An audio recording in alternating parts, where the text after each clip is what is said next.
नमस्कार साथियों, आप सभी का स्वागत करता हूं अपने एमआरएस स्टडी परिवार में। तो डियर, यहाँ पे मैं बात करने वाला हूं आज मॉड्यूल 3 का पार्ट 3 होने वाली है। तो यहाँ पे हम लोग बात करेंगे कॉम्पिटेंसी बेस्ड ट्रेनिंग, जिसको सीबीटी कहा जाता है। ये एक तरीके का स्टाइल है एजुकेशंस का जो कि फोकस किया जाता है किसी भी वर्क प्लेस पे, ताकि एक प्रॉपर गोल को जो है अचीव किया जा सके आफ्टर कंप्लीटिंग अ कोर्स जैसे ही कंप्लीट हो जाए उसके बाद।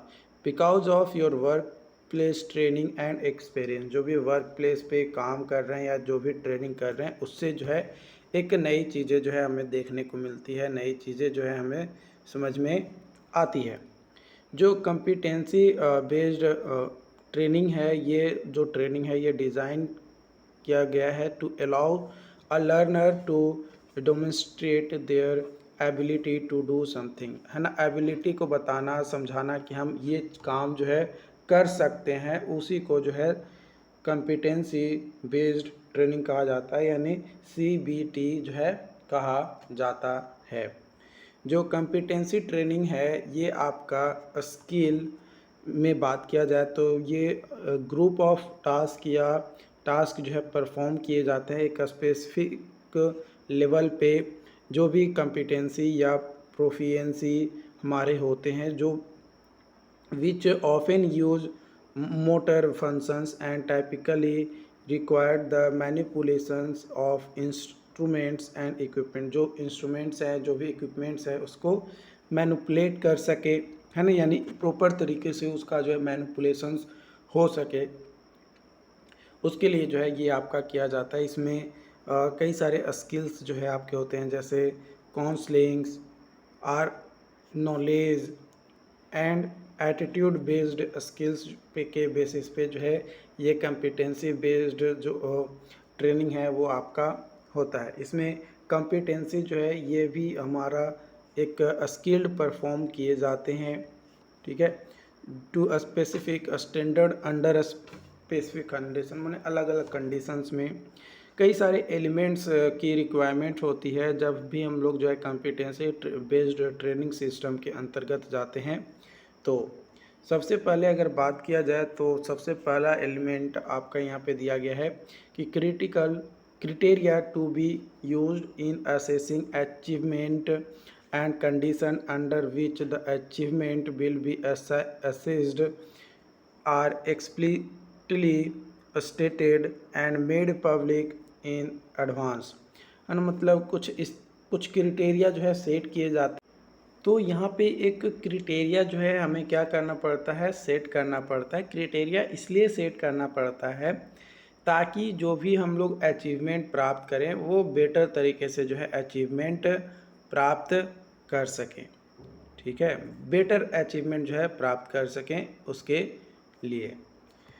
उसके बाद है कि instructional programme provided for the individual development and evaluations for each of competency specified. हर कॉम्पिटेंसी के लिए एक इंडिविजुअल डेवलपमेंट और इवैल्यूएशंस के लिए, प्रोग्राम के लिए जो है क्या किया जाता है, एक इंस्ट्रक्शन जो है दिए जाते हैं कि आपको ये काम जो है करनी है, ये काम आपको नहीं करनी है।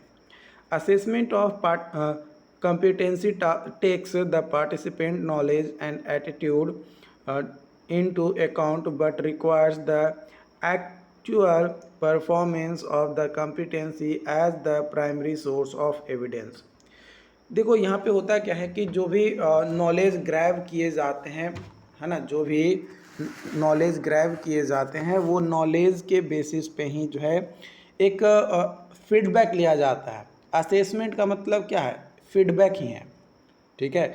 जो भी पार्टिसिपेंट अपना नॉलेज या अपने एटीट्यूड सीखे उस ट्रेनिंग के दौरान, उसी के बेसिस पे एक असेसमेंट किया जाता है, यानी उसको चेक किया जाता है, एक तरीके से फीडबैक कह सकते हो कि लिया जाता है, और उसी के बेसिस पे हमें जो है एक पता चलता है कि किस तरीके का जो है चीज़ें आई हैं और उसको एज एविडेंस के तौर पे रखा जाता है, ताकि इन फ्यूचर अगर किसी तरीके का कोई कंप्लेन करता है या किसी तरीके का कुछ चीज़ें होती हैं तो उसको जो है सोर्स के तौर पे, एविडेंस के तौर पे दिखाया जाए कि भाई देख ले, तुम जो है ना ऐसे काम किए थे, तो भाई हम इसमें अब कुछ नहीं कर सकते हैं।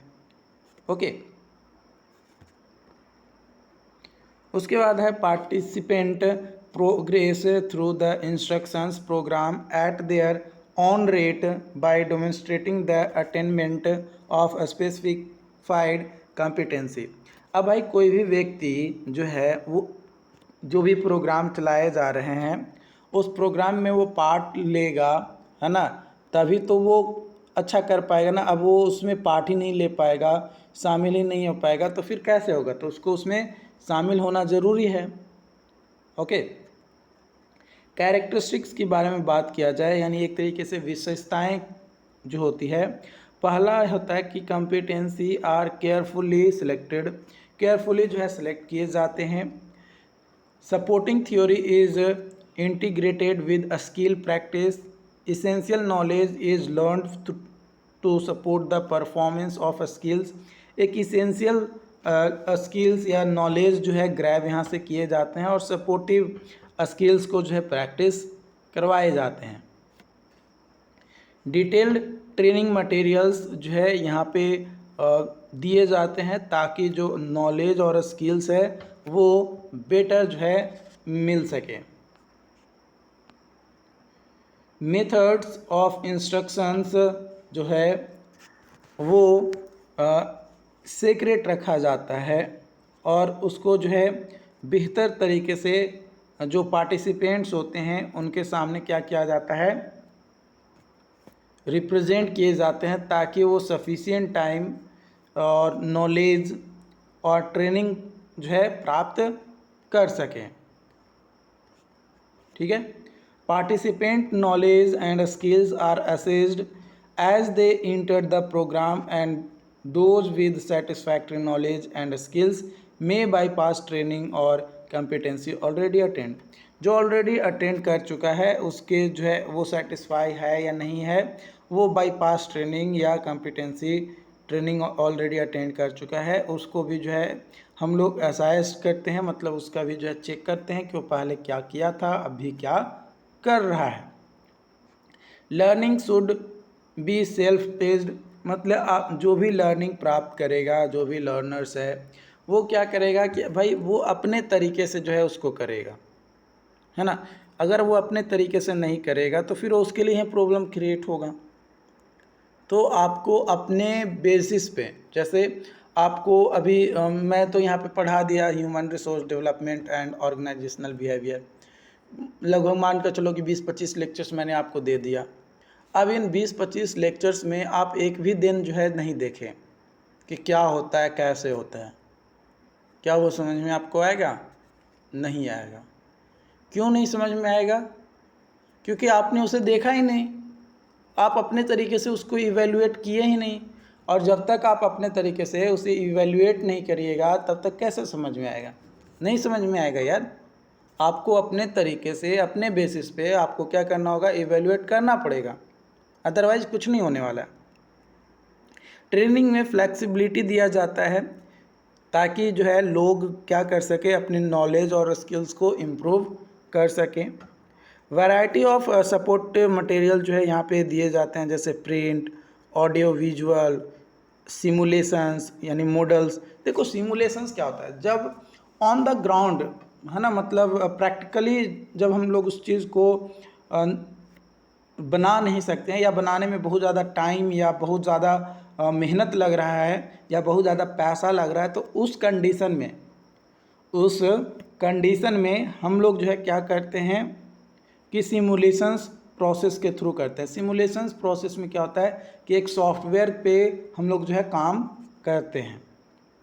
एक सेटिस्फैक्ट्री कंप्लीशन होता है ट्रेनिंग का, ताकि एक बेटर अचीवमेंट जो है किया जा सके। एडवांटेज की बात किया जाए आपका कॉम्पिटेंसी बेस्ड ट्रेनिंग का, तो इसका मेन एडवांटेज यही होता है कि एक बेटर स्किल्स को सीखना और उसकी मदद से क्या करना, जॉब को प्राप्त करना। दूसरा कि जो भी ट्रेनर है ना, मतलब जो भी ट्रेनिंग ले रहा है और जो ट्रेनिंग दे रहा है, दोनों का एक कॉन्फिडेंस बिल्ड होना, और जो मेन फोकस करता है कि जो पार्टिसिपेंट है उसका जो है आपका कॉन्फिडेंस जो है बिल्ड होना चाहिए। उसके बाद जो पार्टिसिपेंट हैं वो ट्रांसक्रिप्ट और लिस्ट ऑफ कॉम्पिटेंसीज को जो है प्राप्त करते हैं कि ये जो है हमने सीखा। ट्रेनिंग टाइम जो है बहुत ज़्यादा इफ़िशिएंटली और इफ़ेक्टिव होता है जब ट्रेनर जो है वो facilitator of learning and opposed to provide information, है ना। जो भी ट्रेनर है वो इंफॉर्मेशन बेटर तरीके से प्रोवाइड कर रहा है। जो चीज़ पार्टिसिपेंट को जानने की ज़रूरत है वही चीज़ें जो है उसको दिया जा रहा है। तब इसमें ज़्यादा टाइम जो है पार्टिसिपेंट को दिया जाता है ताकि वो ज़्यादा से ज़्यादा चीज़ों को जो है समझ सके। ट्रेनिंग टाइम में जो है इवेल्युएट किया जाता है जो भी पार्टिसिपेंट होते हैं उनके परफॉर्मेंस, कि वो किस तरीके से परफॉर्म कर रहा है उसके बारे में क्या किया जाता है, देखा जाता है, समझा जाता है। तो ये आपके जो है एडवांटेजेस हैं। डिसएडवांटेजेस के बारे में बात किया जाए तो डिसएडवांटेजेस यहाँ पे आपके दिए गए हैं कि जितने भी नंबर ऑफ़ एडवांटेजेस हैं उन सभी में जो है मेन जो है इम्प्लीमेंटेशन ऑफ सीबीटी, जो इम्प्लीमेंटेशन है ये थोड़ा मुश्किल होता है, थोड़ा टफ होता है। ओके। उसके बाद इसमें जो है इनिशियल जो ट्रेनिंग होते हैं वो प्रोवाइड करना थोड़ा कठिन होता है, और उसके बाद एक ट्रेडिशनल टीचर्स की जो है इसमें जो है ज़रूरत होता है, रोल होता है, जो कि थोड़ा बेकार लगता है। जो सीबीटी कोर्स होता है ये इफ़ेक्टिव प्रोसेस तो है to identify the competency, but little or no attention जो है इसमें आइडेंटिफिकेशन जो है नहीं पता चलता है कि एसेंशियल जॉब स्किल्स और रिजल्ट ट्रेनिंग स्कोर्स जो होते हैं वो थोड़ा इनइफेक्टिव तरीके से होता है, मतलब एक प्रॉपर आइडेंटिफिकेशन जो है इसमें नहीं हो पाता है। तो ये थोड़ी बहुत बुराइयां हैं। तो 3 लिमिटेशन जो है यहाँ पे आपके दिए गए हैं। ओके। अब बात करते हैं यहाँ पे फीचर्स ऑफ अप्रोचिंग ट्रेनिंग। पहला डेवलपमेंट ऑफ कॉम्पिटेंसीज जिसमें नॉलेज, एटीट्यूड और प्रैक्टिस होते हैं। उसके बाद क्वालिटी परफॉर्मेंस बिल्ड किए जाते हैं ट्रेनिंग प्रोसेस के दौरान। एम्फेसाइज किए जाते हैं ट्रेनिंग को ताकि जो भी ट्रेनिंग प्रोवाइड कर रहा है वो बेटर डेवलपमेंट जो है पार्टिसिपेंट में करा सके। ट्रेनिंग जो है ये कॉम्पिटेंसी और कॉन्फिडेंस को क्या करता है, बूस्ट करने में मदद करता है। डिज़ाइन एक्टिविटी के बारे में बात किया जाए कॉम्पिटेंसी बेस्ड ट्रेनिंग में, तो आइडेंटिफिकेशन होते हैं स्पेसिफिक स्किल्स का, जो कि कॉम्पिटेंसी बेस्ड ट्रेनिंग कोर्स के बेसिस पे होता है। फिर आपका दूसरा कि आइडेंटिफिकेशन करते हैं कंडीशंस को, जिसमें कौन सा मॉडल यूज़ करना है, कौन बेटर तरीके से ट्रेनिंग देगा, कौन क्लाइंट्स होंगे, इन सभी के बारे में। उसके बाद आपका डेवलपमेंट क्राइटेरिया जो है सेट किए जाते हैं, एक स्टैंडर्ड्स जो है बनाए जाते हैं। ओके। एक स्टैंडर्ड जो है क्या होते हैं, बनाए जाते हैं, ताकि जो स्किल्स परफॉर्म किए जा रहे हैं उसका रिकॉर्ड रख सके। जो डेवलपमेंट होते हैं CB competence based learning guides का, उसका एक चेकलिस्ट बनाया जाता है, एक सीक्वेंस बनाए जाते हैं कि हाँ ये चीज़ें जो है हमने जो है करवा लिया है। जो डेवलपमेंट होते हैं reference manual which contain the initial need to know the information about the skill development, कौन कौन सा स्किल डेवलपमेंट हो गए हैं, एक रेफरेंस मैनुअल जो है बनाए जाते हैं। एक डेवलपमेंट मॉडल बनाए जाते हैं ताकि ट्रेनिंग के दौरान क्या क्या किया गया है वो, ट्रेनिंग का एक ऑब्जेक्टिव होना चाहिए कि भाई हम ट्रेनिंग क्यों दे रहे हैं, जिस भी कैंडिडेट को ट्रेनिंग प्रोवाइड करा रहे हैं वो ट्रेनिंग क्यों प्रोवाइड करा रहे हैं उसका जो है हमें पता होना चाहिए। जो भी डेवलपमेंट हो रहे हैं हमारे कोर्सेज़ का और जो सीख रहे हैं उनका जो है अलग अलग मेथड्स तो हम लोग करवाते हैं, तो उस सभी मेथड जो है उस पार्टिसिपेंट को क्या होना चाहिए, पता होना चाहिए और उस नॉलेज को बेटर तरीके से क्या कर सके, ग्रैब कर सके। Development of courses outlines which matches a variety of training method, कई सारे वैरायटी ऑफ मेथड्स जो है यहाँ पे इंक्लूड किए जाते हैं। जो डेवलपमेंट होते हैं हमारे कोर्सेज़ का वो एक प्रॉपर शेड्यूलिंग होना चाहिए, एक प्रॉपर शेड्यूल बेसिस पे जो है आपका होना चाहिए, क्योंकि अगर प्रॉपर एक शेड्यूल के साथ काम नहीं होगा तो फिर वो बेनिफिशियल नहीं रह पाएगा। तो किसी भी काम को बेनिफिशियल बनाने के लिए हम लोगों को ज़रूरी है कि उस काम को एक शेड्यूल बनाया जाए, जो भी कोर्सेज़ हम लोग लॉन्च कर रहे हैं उसका, ताकि उस शेड्यूल के बेसिस पे आप क्या कर सके, काम जो है कर सकें। ओके, आई होप कि आज का सेशन आपको जो है समझ में आया हो। अगर कोई डाउट्स रहता है चैट बॉक्स में आप हमें ज़रूर बताएं।